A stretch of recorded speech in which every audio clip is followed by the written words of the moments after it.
Yun, magandang umaga sa inyo madlang people. Ito po ay si Colesman TV. Nagbabalik ang inyong vlogger ng Palawan.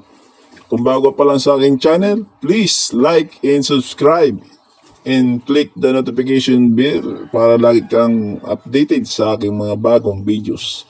Ito guys, yung area na sinasabi ko sa inyo guys na inisprayan ko, bali may kasama tong mais. Yung edad ng mais nito guys, ang gaganda oh. Nasa 20 days na ito guys, inaabunuan na ito ngayon guys. Bali, dili kami nag-abuno ngayon kasi ngayon lang umulan. Bali, 15 days sana yun guys, kami mag-apply ng abuno. Ito na po guys, yung yutukoy ko na mangga na aking inisprayan. Bali, hindi ko siya napakita sa inyo guys nung aking inisprayan siya ng inducer, pampabulaklak.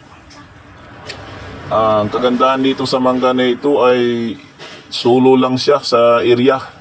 Wala po siyang ibang tanim na kaagaw, kaya ganito kaganda ang bunga ng mangga na ito. Bali 75 days pa lang siya guys, puro ang laki ng bunga niya. Magkaparehas doon sa aking inisprayan na 80 days dapi doon sa aking isang area. Ang lalaki po talaga guys ng kanyang mangga. Hindi ko na siya naging pruning dahil busy po guys, kaya ganyan na lang, inisprayan na lang namin ng pampabulaklak. Kaya okay pa rin guys kasi ang dami ng bunga niya ay paikot sa puno na ito. Ang lalaki. Wala naman kaming problema sa insekto kasi ni-minimize namin yung mga insecticide na control namin.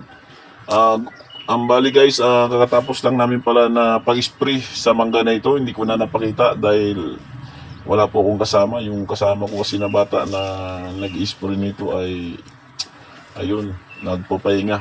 Ang gaganda talaga guys ng mangga. Tingnan nyo guys, kitang-kita nyo naman sa video na ito. Ang lalaki, yun, may sira.